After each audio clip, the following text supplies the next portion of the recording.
అందరికీ నమస్కారం. This is Lalithasri. మనం హిందూ మ్యారేజ్ యాక్ట్ చేస్తున్నాంగా. So continuation from section 20. So section 20లో ఏముంది? Contents and verification of petitions అనమాట. Okay, contents and verification of petitions కదా. మనం ఎలా చేస్తాము అంటే ఏ ప్రొసీజర్ ఫాలో అయ్యి చేస్తామంటే ఎవ్రీ పిటిషన్ అలాగా ఫాలో అయ్యి చేస్తామంటే CPC procedure. Okay, CPC procedure తెలుసు కదా, code of civil procedure. So except petition under section 11. Section 11 ఏంటి? మనకి వాయిడ్ మ్యారేజెస్ కదా. సో ఎక్సెప్ట్ వాయిడ్ మ్యారేజెస్ ప్రతి పిటిషన్లో కూడా మనం ఏ గ్రౌండ్ మీద పిటిషన్ వేస్తున్నామో అనేది మెన్షన్ చేయాలి. అలానే మనం ఒక డిక్లరేషన్ లాగా ఇవ్వాలి. ఏంటి? నేను రెస్పాండెంట్ కొల్యూడ్ అవ్వలేదు అంటే మా ఇద్దరం కలిసి ఇలా నేను వేస్తాను, మ్యారేజ్ చేసుకున్నాక ఇలా డైవర్స్ మా ఇద్దరం అనుకొని ఫాల్స్గా ఫేక్ గ్రౌండ్స్ పెట్టి మేము డైవర్స్ క్లెయిమ్ చేస్తున్నాము అలా ఉండకూడదు అనమాట. సో పిటిషన్లో గ్రౌండ్స్ అనేవి స్పెసిఫై చేయాలి. అలానే కొల్యూషన్ అనేది ఉండకూడదు పిటిషనర్కి అలానే రెస్పాండెంట్కి. సో నెక్స్ట్ ఏంటంటే మనం ఏవైతే స్టేట్మెంట్స్ పిటిషన్లో చేస్తామో అవి వెరిఫై చేయాలి. ఎవరు? పిటిషనర్ అయినా ఉండొచ్చు, లేదంటే పిటిషనర్ బదులుగా ఎవరైనా కాంపిటెంట్ పర్సన్ అనేవారు వెరిఫై చేయాలి. అంటే మనకు తెలుసు కదా, పిటిషనర్ అంటే ప్లెయింటిఫ్. ఏంటి ఆయన వేస్తారు అంటే ప్లెయింట్. అదే ఆపోజిట్ పార్టీ అంటే రెస్పాండెంట్, ఆయన వేసేది రిటర్న్ స్టేట్మెంట్ అంటాం కదా. సో ఇక్కడ పిటిషనర్ అనే ఆయన ప్లెయింట్ వేస్తారు కదా, దాన్ని వెరిఫై చేయాలి. వెరిఫికేషన్ ఆఫ్ ప్లెయింట్ అని మనకి సిపిసి సివిల్ ప్రొసీజర్ కోడ్లో ఆర్డర్ 6లో ఉంటుంది కదా. సో ఆర్డర్ 7లో రూల్ 15లో మనకి వెరిఫికేషన్ ఆఫ్ ప్లెయింట్స్ కోసం ఉంటుంది కదా. సో అలా మనం వెరిఫికేషన్ అనేది చేసుకోవాలి. వెరిఫికేషన్ అయిపోతే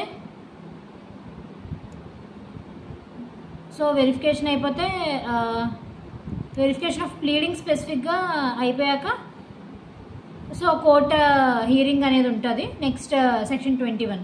సో సెక్షన్ 21 ఏంటంటే application of act 5 of 1908.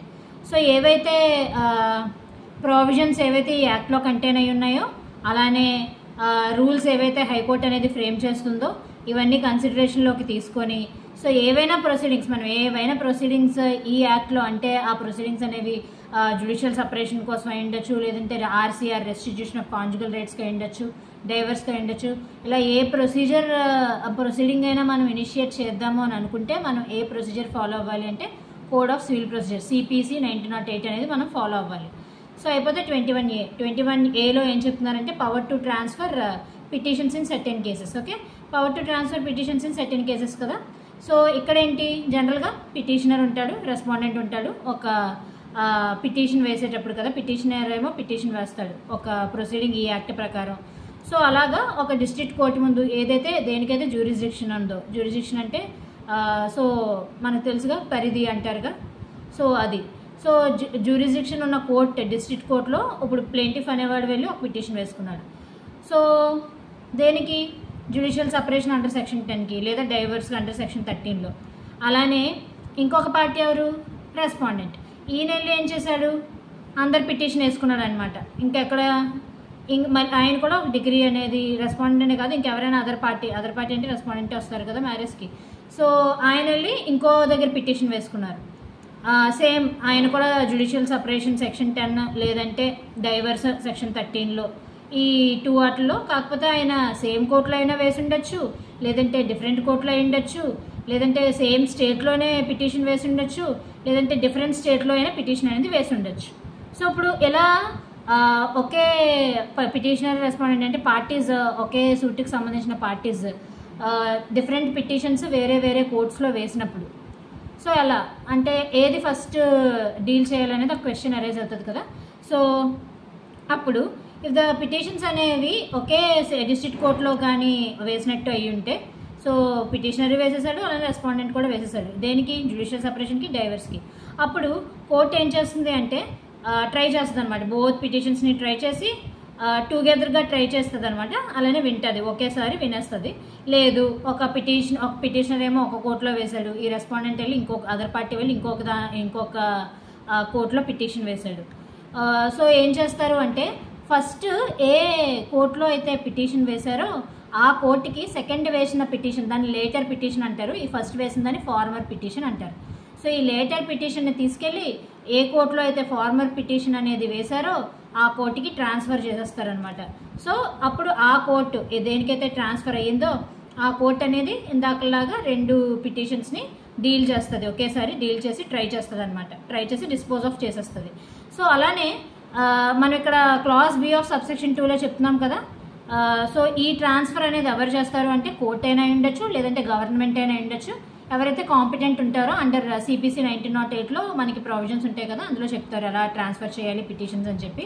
So ఆ ప్రొసీజర్ ఫాలో అయ్యి కోర్ట్ అయినా లేదంటే గవర్నమెంట్ అయినా సరే ఈ ట్రాన్స్ఫరింగ్ పిటిషన్స్ అనేవి చేస్తారు. అలానే ఈ పవర్స్ అనేవి కూడా ఎక్సెస్ చేస్తారనమాట to transfer such later petition. Okay, ఏదైతే ఆ సిపిసిలో ఎలా అయితే ఎంపవర్ చేస్తారో అలాగా పిటిషన్స్ అనేవి ట్రాన్స్ఫర్ చేయడం అయితే జరుగుతుంది. ఇప్పుడు సెక్షన్ 21Bలో ఏం చెప్తున్నారు, స్పెషల్ ప్రావిజన్స్. ఓకే, ఒక స్పెషల్ ప్రావిజన్ ఉంది దేనికి, relating to trial and disposal of petitions under this act. So trial disposal అసలు ఎలా చేయాలి, ఏ టైంలోగా చేయాలి అనేది మనకి ఈ సెక్షన్లో స్పెసిఫిక్గా చెప్పారు. ఏంటి అంటే the trial of a petition under this act. So మన ట్రయల్ అనేది ఎలా చేస్తాం, ఈ యాక్ట్ ప్రకారం కన్సిస్టెంట్గా చేయాలి. జనరల్గా ఏం చెప్తున్నారంటే మన బుక్ బేర్ యాక్ట్లో చెప్పింది ఏంటంటే కన్సిస్టెంట్గా చేయాలి, ఇంట్రెస్ట్ ఆఫ్ జస్టిస్తో అది కంప్లీట్ బేగా ట్రయల్ అనేది కంక్లూడ్ చేయడానికి ట్రై చేయాలి. సో అది ఎలా కంటిన్యూ అవుతుంది, from day to day continue అవుతుంది. అలా కంక్లూడ్ అయినంత వరకు డే టు డే అవ్వాలి. కానీ కోర్టుకి రీజన్స్ టు బి రికార్డెడ్ అంటే లేదు కొన్ని ఎక్సెప్షనల్ కేసెస్లో రీజన్స్ అనేవి రికార్డ్ చేసుకొని అడ్జర్న్మెంట్ అనేది ఇస్తుంది. అడ్జర్న్మెంట్ అంటే వాయిదా. సో అడ్జర్న్మెంట్ అనేది ఇస్తుంది ఎప్పటికీ, బియాండ్ ద ఫాలోయింగ్ డే, అంటే నెక్స్ట్ డే కాకుండా ఆ నెక్స్ట్ డే తర్వాత రోజు ఎప్పుడో అడ్జర్న్మెంట్ కూడా ఇచ్చే అవకాశం అనేది ఉంటుంది. సో జనరల్గా మాత్రం డే టు డే ప్రొసీడింగ్స్ అనేవి జరుగుతాయి. సో అలానే every petition under this act, ఈ పిటిషన్ అని కూడా ఎక్స్పెడిషియస్గా అంటే చాలా ఫాస్ట్గా డిలే లేకుండా అంటే డిలే లేకుండా వాటిని కంక్లూడ్ చేయడానికి అయితే ట్రై చేయాలన్నమాట. జనరల్గా నార్మల్ ట్రయల్ అయితే 6 monthsలోగా కంక్లూడ్ చేయడానికి ట్రై చేయాలి. అది ఎప్పటి నుంచి, from the date of service of notice of petition on the respondent. So ఏ రోజైతే నోటీస్ అనేది ఇలా పిటిషన్ వేసుకున్నారు అని పిటిషన్ వేశాడు అని మన రెస్పాండెంట్కి ఎప్పుడైతే నోటీస్ అనేది సెండ్ చేస్తామో ఆ డేట్ నుంచి 6 monthsలోగా నార్మల్గా ట్రయల్ అనేది కంక్లూడ్ చేయాలి పిటిషన్కి సంబంధించి. అదే ఎపీల్ అంటే పిటిషన్లో మనకి డిగ్రీ వచ్చాక ఆ డిగ్రీ మీదకి మళ్ళీ మనం ఒక సుపీరియర్ కోర్టుకి అపీల్ వేసుకుంటాం కదా. సో అదే అలాంటి అపీల్ ఎప్పటిలోగా డిస్పోజ్ చేయాలి అంటే వితిన్ 3 monthsలోగా డిస్పోజ్ చేయాలి. సో ఇక్కడ 6 months 3 months ఇంపార్టెంట్ అనమాట.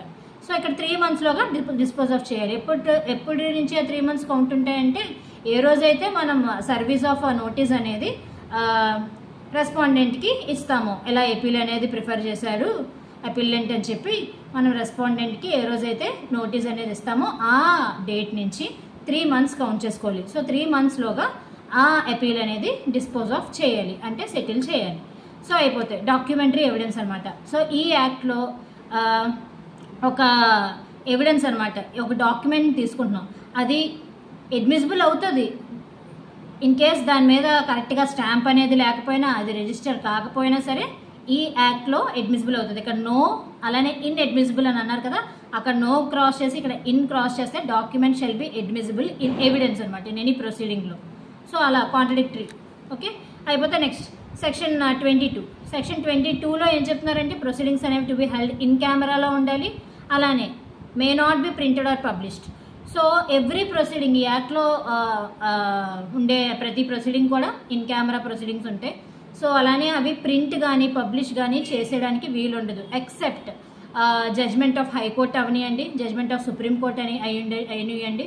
ముందుగా ప్రీవియస్ కన్సెంట్, ప్రీవియస్ పర్మిషన్ అనేది మనం ఇన్ కేస్ హైకోర్ట్ ఆర్ సుప్రీంకోర్టుది తీసుకుంటే తప్పితే ప్రింట్ కానీ పబ్లిష్ కానీ చేయకూడదు. ఇన్ కేస్ ఇన్ కాంట్రవెన్షన్ అలా ఆ రూల్కి అగెయిన్స్ట్గా ప్రింట్ కానీ పబ్లిష్ కానీ చేస్తే అప్పుడు మళ్ళీ వాళ్ళు ఫైన్కి లైబుల్ అవుతారు. 1000 రూపీస్ ఫైన్ అనేది వాళ్ళు పే చేయాల్సి ఉంటుంది. సో అయిపోతే సెక్షన్ 23. సెక్షన్ 23 మనకి ఏం చెప్తుంది అంటే డిగ్రీ ఇన్ ప్రొసీడింగ్స్ అనమాట. సో ఒక ప్రొసీడింగ్ని మనం తీసుకుంటాం ఈ యాక్ట్లో. సో అది మనం డిఫెండ్ చేసి ఉండొచ్చు, లేదంటే డిఫెండ్ చేయకపోయి ఉండొచ్చు. సో కోర్ట్ అనేది సాటిస్ఫై అయ్యింది ఏమని, ఎనీ ఆఫ్ ద గ్రౌండ్స్ అనమాట. సో ఏంటి ఆ గ్రౌండ్స్ అంటే, ఇప్పుడు పిటిషనర్ జనరల్గా ఎందుకు పిటిషన్ వేసుకుంటాడు, వాడికి ఒక రిలీఫ్ కావాలనే కదా. సో ఆ రిలీఫ్లో ఆయన ఒక గ్రౌండ్ స్టేట్ చేస్తాడు. సో ఆ గ్రౌండ్స్ స్టేట్ చేసేటప్పుడు ఆ పిటిషనర్ అనేవాడు ఎటువంటి అడ్వాంటేజ్ అనేది తీసుకోకూడదు. అంటే ఆయనే తప్పు చేసి ఆయనలోనే ఫాల్ట్ ఉండి సో దానిని స్ట్రెంగ్త్గా చూపించుకొని రిలీఫ్ పొందేలాగా పిటిషనర్ అయితే చేయకూడదు. సో ఇక్కడ గ్రౌండ్స్ అన్నాడు కదా, అందులోని ఎక్సెప్షన్ ఉంది. సో ఏ గ్రౌండ్ అనేది ఇంక్లూడ్ అవ్వదు అంటే except in the case section 5లో క్లాస్ 2. సెక్షన్ 5లో క్లాస్ 2 మనకు తెలుసు కదా ఏంటి అంటే incapable of giving valid consent అనేది ఇవ్వలేకపోతున్నారు. అంటే నాకు ఈ మ్యారేజ్ అంటే సమ్మతమే అని చెప్పి తెలియజేయలేకపోతున్నారు. ఎందుకు అంటే అన్సౌండ్నెస్ ఆఫ్ మైండ్ ఉంది, లేదు. ఓకే, కన్సెంట్ ఇవ్వగలుగుతున్నారు, కాకపోతే ఒక మెంటల్ డిజార్డర్తో అది ఆయన సఫర్ అవుతున్నారు. అది ఏ ఎక్స్టెంట్ వరకు అని అంటే వాళ్ళు అన్ఫిట్ ఫర్ మ్యారేజ్, అలానే చిల్డ్రన్ని ప్రొక్రియేట్ చేయడానికి కూడా వాళ్ళు అన్ఫిట్ అనమాట. లేదు, రికరెంట్గా అటాక్స్ ఆఫ్ ఇన్సానిటీ అనేది వస్తుందన్నమాట. సో ఈ ఎక్సెప్షన్స్ మీద తప్పితే, ఈ గ్రౌండ్స్ మీద తప్పితే పిటిషనర్ అనేవాడు వేసుకునేటప్పుడు వాడు ఓన్ రాంగ్ని, డిజబిలిటీని అయితే అడ్వాంటేజ్ తీసుకోవడానికి లేదు. అలా లేనప్పుడు, అలానే wear the ground of the petition is on the ground. Okay, ఒకవేళ మనం సెక్షన్ 13 డైవర్స్, అందులో సబ్సెక్షన్ 1లో క్లాజ్ 1 అంటే అడల్టరీ కదా. సో అడల్టరీలో పిటిషనర్ అనేవారు ఎయిడ్ చేస్తున్నారు అనమాట. అంటే యాక్సెసరీ, అంటే ఆయనతో పాటు ఆయనకి సహకరిస్తున్నట్టు, లేదంటే ఫస్టే అలాంటి యాక్ట్ చేస్తున్నప్పుడు కండోన్ చేయలేదు, అంటే అలా చెయ్యొద్దు అలా ఏమనలేదన్నమాట. సో అలా అనుకుంటా లైక్ సపోర్ట్ చేస్తున్నట్టే ఉన్నారు. అది అడల్టరీ అయితే. అదే second ground cruelty. So petition అనేది క్రూయల్టీ మీద వేశారు. క్రూయల్టీ మీద వేస్తున్నప్పుడు ఆయన క్రూయల్టీతో ట్రీట్ చేసినప్పుడు, లేదంటే లైక్ వైలెన్స్ అనేది ఆమెకి కాజ్ చేస్తున్నప్పుడు ఈమె దాన్ని కండోన్ చేయట్లేదు, అంటే తిరస్కరించట్లేదు, లైక్ అడ్డుకోవట్లేదు, ఎందుకు నన్ను ఇలా ట్రీట్ చేస్తున్నాను క్వశ్చన్ చేయట్లేదు, లైక్ సైలెంట్గా పడుతున్నారు. ఓకే, అలాంటప్పుడు లేదా డైవర్స్ అనేది మనం సార్ట్ చేసాం ఏ గ్రౌండ్ మీద, మ్యూచువల్ కన్సెంట్ మీద. ఓకే, మ్యూచువల్ కన్సెంట్ మీద చేసినప్పుడు ఆ కన్సెంట్ అనేది మనకి ఎలా అబ్టైన్ చేశారు అంటే ఇద్దరు కాన్సెన్సస్ అడేయడం అంటారు కదా, అంటే ఐడెంటిటీ ఆఫ్ మైండ్స్, ఇద్దరు ఒకేలాగా ఆలోచించకుండా ఇంకొకరి కన్సెంట్ అనేది ఫోర్స్ ద్వారా, ఫ్రాడ్ ద్వారా, లేదంటే అన్డ్యూ ఇన్ఫ్లుయెన్స్. సో ఫ్రాడ్ కోసం, అన్డ్యూ ఇన్ఫ్లుయెన్స్ కోసం ఇన్ డెప్త్ మనం కాంట్రాక్ట్ యాక్ట్ చదివేటప్పుడు చూస్తాం, అందులో ఉంటుంది కాబట్టి. సో అన్డ్యూ ఇన్ఫ్లుయెన్స్ అంటే మనకు తెలుసు కదా, ఫిడ్యూషియరీ రిలేషన్షిప్లో ఉన్న వాళ్ళు అన్డ్యూ ఇన్ఫ్లుయెన్స్ అనేది జనరల్గా కాజ్ చేయగలరు. ఫర్ ఇన్స్టెన్స్ టీచర్ స్టూడెంట్ మధ్యన ఉన్న రిలేషన్షిప్ ఒక ఫిడ్యూషియరీ రిలేషన్షిప్, అలానే ఒక బాస్ అండ్ ఎంప్లాయీ మధ్యన ఉన్నది కూడా అదే రిలేషన్షిప్, అలానే పేరెంట్ చైల్డ్. సో అలా కన్సెంట్ అనేది ఫ్రాడ్, ఫోర్స్, అలానే అన్డ్యూ ఇన్ఫ్లుయెన్స్ ద్వారా వచ్చినప్పుడు అలా వచ్చి ఉండకూడదు అనమాట. అలా వచ్చిందని సాటిస్ఫై అయినప్పుడు పిటిషన్ అనేది, సో ఏది కాదు, సెక్షన్ 11లో ఇచ్చిన పిటిషన్ కాదు, అంటే వాయిడ్ మ్యారేజెస్, అది ప్రజెంట్ అవ్వలేదు, లేదంటే ప్రాసిక్యూట్ అవ్వలేదు in collusion with the respondent. Okay, అంటే మనం చూపించుకోవాలన్నమాట, లేదు నేను పిటిషనర్ రెస్పాండెంట్తో కొల్యూడ్ అవ్వలేదు, మా ఇద్దరం కలిసి ఇలా ఒకరి మీద ఒకరికి అగెన్స్ట్గా కావాలని, మాకు డైవర్స్ కావాలని ఇలా చేసుకోలేదు, అలా కొల్యూషన్ అయితే ఉండకూడదు ఇద్దరి మధ్యన. అలానే అన్నెసెసరీగా, ఇంప్రాపర్గా డిలే ఉండకూడదు ఇన్స్టిట్యూషన్ ఆఫ్ ప్రొసీడింగ్. ఒక ప్రొసీడింగ్ని మనం ఇన్స్టిట్యూట్ చేయాలి అన్నప్పుడు చాలా డిలే చేసి అన్నెసరీగా, అంటే ఏ రీజన్ లేకుండా అలా చేసి ఉండకూడదు. అలానే ఇంకే అదర్ లీగల్ గ్రౌండ్ కూడా ఉండకూడదు అనమాట. ఎందుకు రిలీఫ్ అనేది క్లెయిమ్ చేయకూడదు అని కోర్టుకి అనిపించకూడదు. అప్పుడు ఏం చేస్తుంది కోర్టు, ఏ గ్రౌండ్స్ లేనప్పుడు కోర్టు అనేది షల్ డిగ్రీ సచ్ రిలీఫ్ అనమాట. అకార్డింగ్గా డిగ్రీ అనేది కోర్టు అనేది ఇస్తుంది. అలానే ఫస్ట్ ఇన్స్టెన్స్లోనే కోర్టు ఏం చేస్తుంది అంటే ఇద్దరు పార్టీస్ మధ్యలో కన్సిలియేషన్, అంటే రాజీ తీసుకురావడానికి ట్రై చేస్తుంది, రీకన్సిలియేషన్ ప్రొసీడింగ్స్ అనేవి తేడానికి ట్రై చేస్తుంది.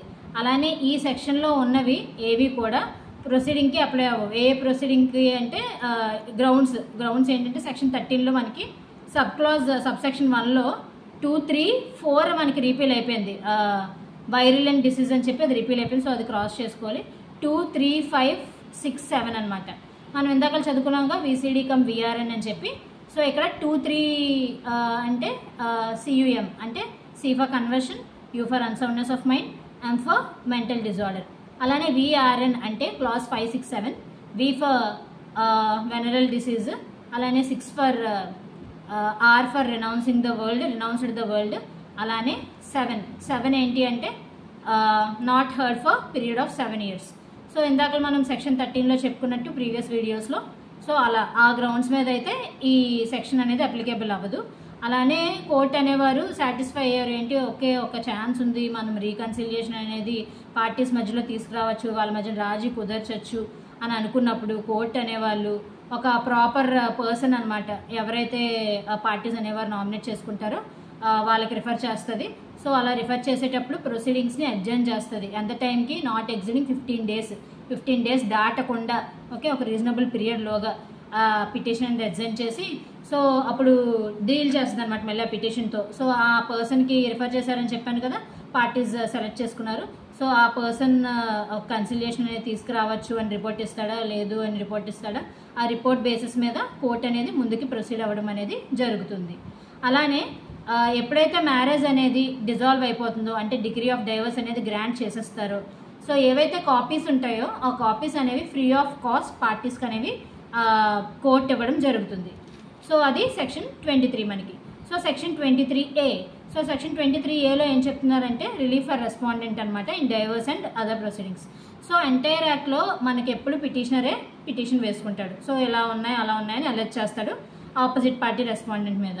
సో రెస్పాండెంట్ మీద ఇన్ కేస్ ఫేక్ ఎలిగేషన్స్ అనేవి పిటిషనర్ అనేవాళ్ళు వేసుకున్నప్పుడు, సో రెస్పాండెంట్కి ఏంటి రిలీఫ్ అని డౌట్ రావచ్చు. సో దానికోసమే ఈ ప్రావిజన్ స్పెసిఫిక్గా చెప్పాలంటే. సో ఎప్పుడైనా ఒక ప్రొసీడింగ్లో, ఆ ప్రొసీడింగ్ దేనికి? డైవర్స్ అయి ఉండొచ్చు, జ్యుడిషియల్ సపరేషన్ అయి ఉండొచ్చు, RCR restitution of conjugal rights అయి ఉండొచ్చు. సో రెస్పాండెంట్ అనేవాళ్ళు not only oppose the relief sought, okay, respondent అనేవాళ్ళు అపోజ్ చేయరు అనమాట.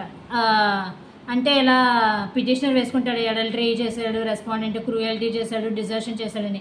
సో దాన్ని నేను చేయలేదు అని చెప్తూనే ఆయన కూడా తిరిగి కౌంటర్ క్లెయిమ్ చేయొచ్చు. అంటే ఆయన లైక్ ప్రూవ్ చేశాడు అనుకోండి, ఈ పిటిషనర్ అడల్టరీలో ఉన్నట్టు, లేదా పిటిషనర్ అనేవారు ఈయన్ని క్రూయల్గా ట్రీట్ చేస్తున్నట్టు, లేదంటే ఈయన్ని వదిలేసి వెళ్ళిపోయారు, డిజర్షన్ ఉన్నట్టు 2 years అని చెప్పుకున్నాం కదా డిజర్షన్కి, అలా చేసినట్టు ఈయన కౌంటర్ క్లెయిమ్ చేయొచ్చు. సో కౌంటర్ క్లెయిమ్ అనేది ఇన్ డెప్త్ మనకి CPC ఆర్డర్ 8లో రూల్ 6A2Gలో ఉంటుంది కదా, అప్పుడు స్పెసిఫిక్గా డీల్ చేస్తాం. సో క్లెయిమ్ అనేది చేసేది పిటిషనర్ అయితే, కౌంటర్ క్లెయిమ్ ఎవరు చేసుకోవచ్చు? మనకి రెస్పాండెంట్ అనే వాళ్ళు చేసుకోవచ్చు. సో అలా ఇక్కడ మనకి రెస్పాండెంట్ కౌంటర్ క్లెయిమ్ చేసుకొని ప్రూవ్ చేయొచ్చు. ప్రూవ్ చేస్తే అప్పుడు ఇన్ కేస్ ఆయనే పిటిషన్ వేసుకుంటే ఆయనకి ఎలాంటి రిలీఫ్ అయితే గ్రాంట్ అవుతుందో అలాంటి రిలీఫ్ అనేది ఆయనకి గ్రాంట్ చేస్తారు. So I'm concluding this session with this section 23A. If any of the viewers watching this video మీరు ఏమైనా సజెషన్స్ ఇవ్వాలనుకున్నా, ఏమైనా టిప్స్ ఇవ్వాలనుకున్నా, like your valuable inputs means a lot to me. Kindly mention your inputs in the comment section below. Thank you.